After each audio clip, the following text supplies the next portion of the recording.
pag-iisang dibdib, si Saji at ni Joel sa banal na matrimony. Ang pag-iisang dibdib, mahalagang akbang sa buhay na hindi nararapat masukin inuman kung walang sapat na kaalaman, pagpapayo at matalinong kapasyahan. Kaya kung ang sinuman ay may nalalamang bagay na sukat ikapigil ng kasalang ito, magsalita siya o manahimik magpakailanman. Sino po ang magbibigay kay Joel upang ipakasal kay Saji?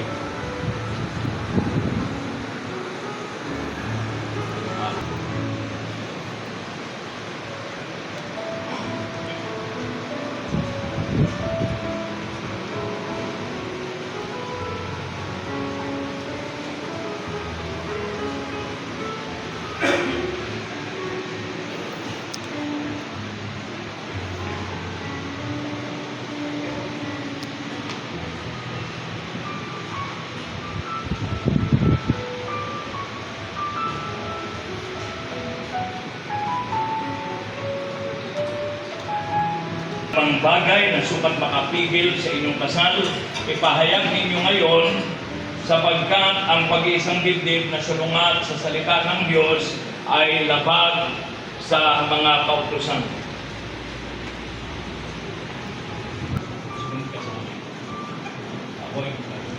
Ako ay nagtatapat Na wala akong nalalamang tahanan. na wala akong nalalamang kahandangan. Kaya ako Si Saji Rosales ay nararapat pakasal. ay nararapat pakasal kay Joel Iscandor.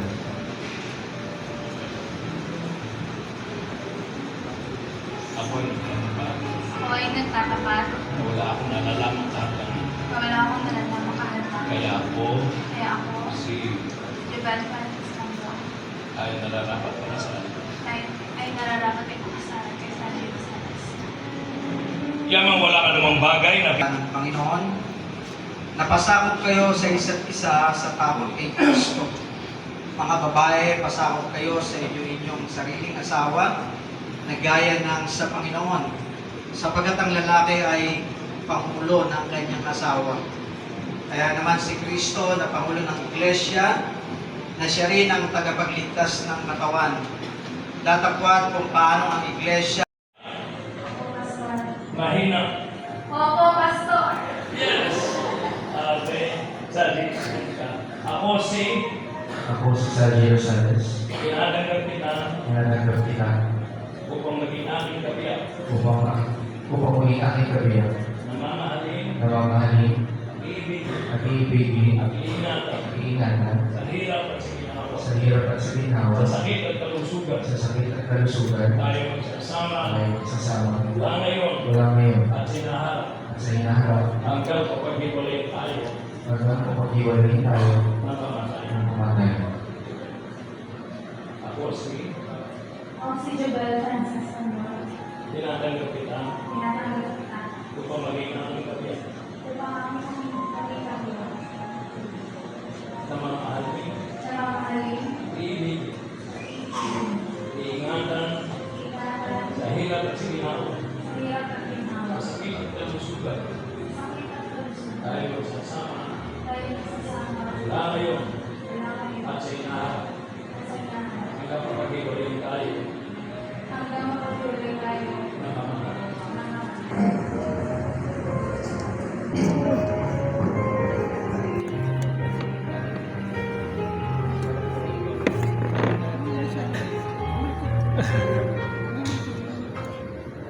Ang singsing na ito ay sagisan ng kaganapan at pangila na walang hanggan. At ang dito ay tanda ng katapatan at sumpang hindi magmamali. Manatili nawa ang iyong katapatan hanggang mapaghiwalay kayo ng kamatayan. Saji, Joel, tinatanggap pa ninyo ang singsing na ito bilang tanda ng inyong katapatan sa isa't isa.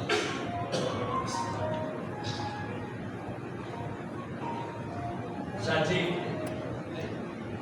isuot mo ang singsing na ito sa daliri ng iyong kabiyak at salitain mo ang kataga ng pangako sa iyong pakikipag-isang dibdib kay Joel.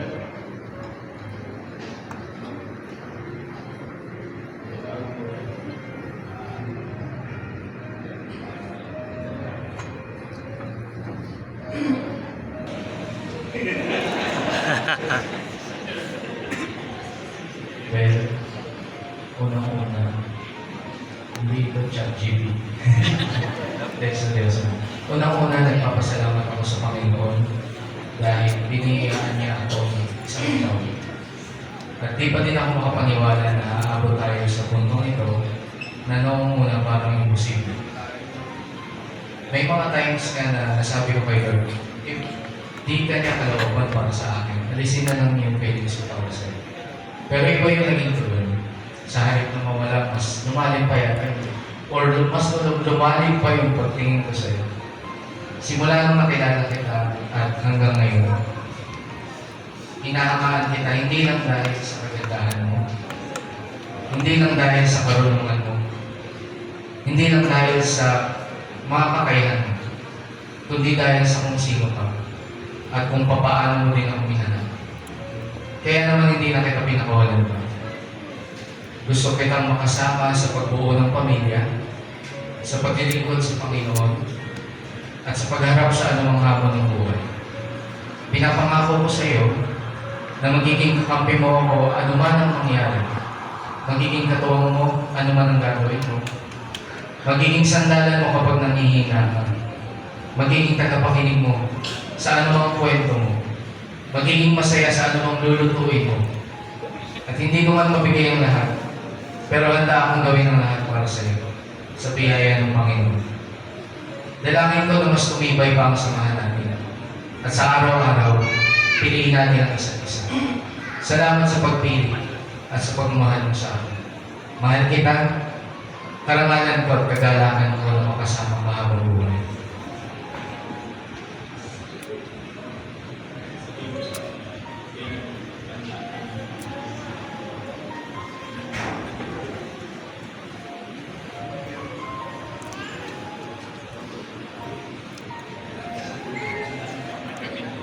Ito ang tanda ng aking pangako sa iyo.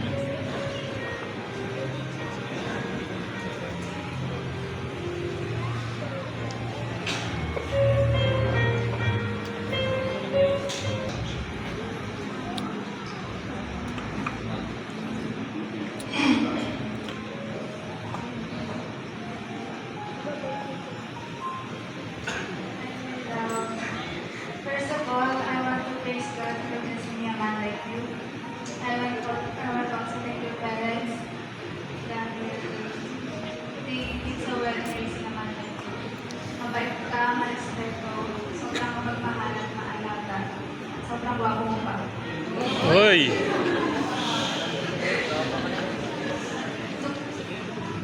Tugtog lang, hindi naging madali yung relationship natin. Salamat sa Panginoon. Binigyan niya tayo ng magandang pagtutulungan at kayo na ikasal tayo sa looban niya. At naniniwala ako na marami pa siyang magandang regalo para sa ating dalawa bilang mag-asawa. You know that I grew up with a dream karoon ng masaya at pagkakamali.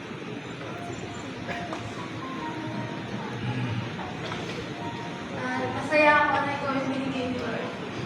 Nawas na ako magpuin yung pangarap na yun. You're a gift and a blessing from Him. I am more than excited na makasama ka araw-araw. Pagluto ka, pagluto ng tinola, pagluto ka ng kape at alagaan ka. I promise to walk with you and support you sa mga gusto ko gawin ng project. Kahit pagbili pa yan ng mga rayon na laman. I will always be your number one fan sa mga jokes. I will not be a perfect wife, kaya kapag dumating yung panahon, mahirap ka ng mahalin at maraming pagsubukang dumating mo. I will hold on to our promises and to God's faithfulness in our lives. I promise to always love you, choose you, forgive you, and hold your hand even in the darkest seasons of our lives. I love you, and with God at the center of our marriage, I promise to love you faithfully for the rest of our life.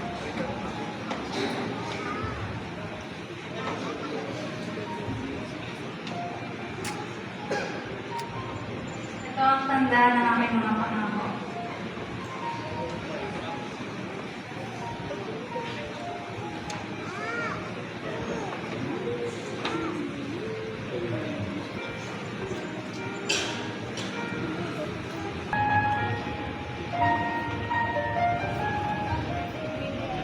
Ang mga ilaw na ito ay isag ng liwanag sa landas ng kanilang kataahan. Liwanag sa kanilang kaisipan, sa damdamin, at sa pagbabayo. Na kahit anong man ang mga pagkagulat ng hindi pagkakaunawaan, ay hindi pa rin sapat na makapanaig sa liwanag ng kanilang pagmamahal.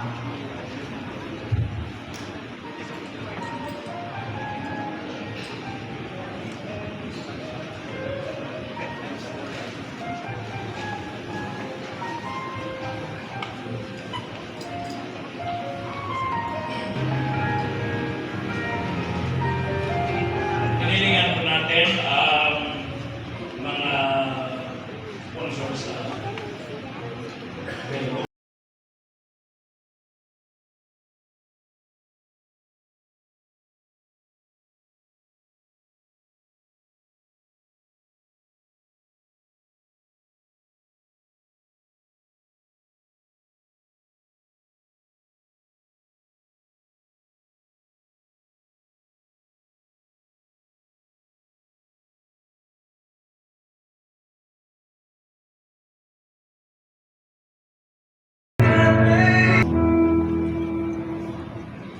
Ang piling sa labing ito ay sa gisag ng pagkakatiwala ng lalaki sa babae na maingatan ang biyayang ipinagkaloob ng Diyos.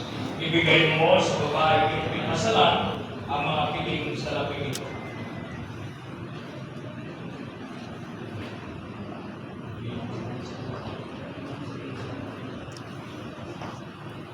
Bilang sa isa.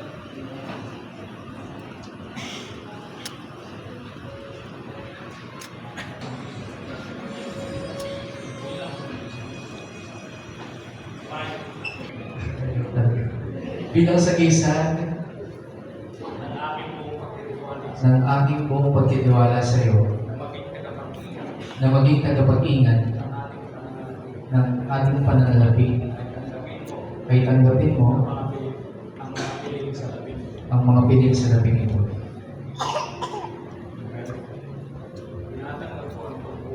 Tinatanggap po ang tungkulin na sa aking pinagkatiwala.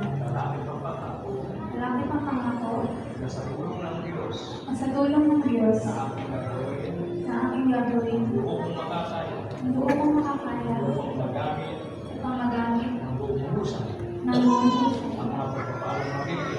ang mga pagpapalang pag-ibig na ipinagalaw sa akin ng Diyos. At saligan ng pananampalataya.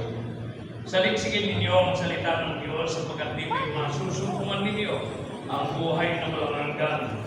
Ito ang magpapakilala sa Panginoong Jesucristo at ito ay magpapakinabangan sa pagtuturo, sa pagsasaway, sa pagtutuwid at sa pagsasanay sa kabanalan. Sa inyong pag-iisang ito, kailangan ninyo ng gabay at batas ng Diyos sa pagbubuo ninyo ng isang Kristiyanong tahanan na may pagkatakot at paglilingkod sa Diyos. Dahil dito'y inihiling ko sa inyong dalawa na inyong ipatong ang Bibliang ito. Patong ninyo ang inyong mga kamay sa ibabaw ng salita ng Diyos na ito bilang sagisag ng banal na salita ng Diyos ang inyong magiging gabay at panuntunan sa inyong pang-araw-araw na pagsasama at palaging pahalaga ng salita ng Diyos sa inyong mga puso at isipan magpasawalang hanggan. Kami bilang pinag-isang dibdib ng Diyos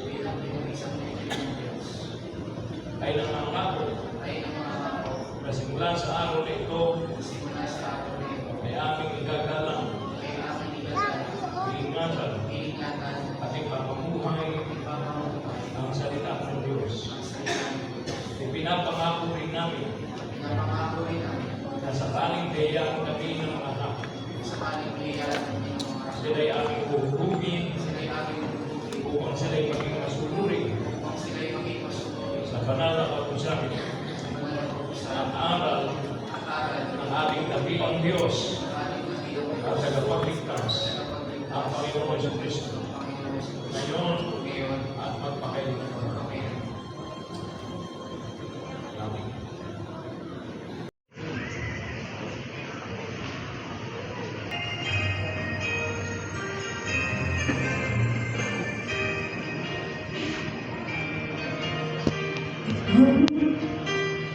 really where the heart is. Then home must be the place we all can share. But even when such different sense, our hearts so much to see. The memories we come together.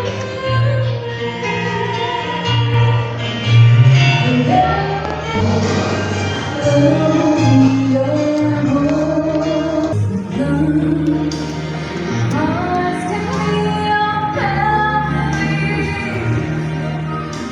and home can bring this family face to face. And though we may be apart, our hearts can be as one. And love brings us together in one place. So we're smiling, so we're dreaming, we can live together. Love will be our home. Whatever words of life is spoken, where our now is love will be our home.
Yamang si Saji at Jubel ay nagkasundong papag-isahin sa banal na matrimonyo sa mata ng Diyos at sa presensya ng mga saksi at ipinahayag sa pamagitan ng singsing at pangako ng katapatan sa isa't isa. Ako bilang tagapagayag ng Ebanghelyo ng Panginoong Kristo at sa kapangyarihan ay pinagkaloob ng Republika ng Pilipinas, ipinapahayag ko ngayon kayo bilang mag-asawa sa pangalan ng Ama, ng Anak at ng Espiritu Santo. Ang pinagsama ng Diyos ay huwag papaghiwalayin ng tao. Akin pong ipinakikilala sa inyo ang bagong kasal, si Saji Rosales at ang kanyang asawa, si Jubel Franz Rosales.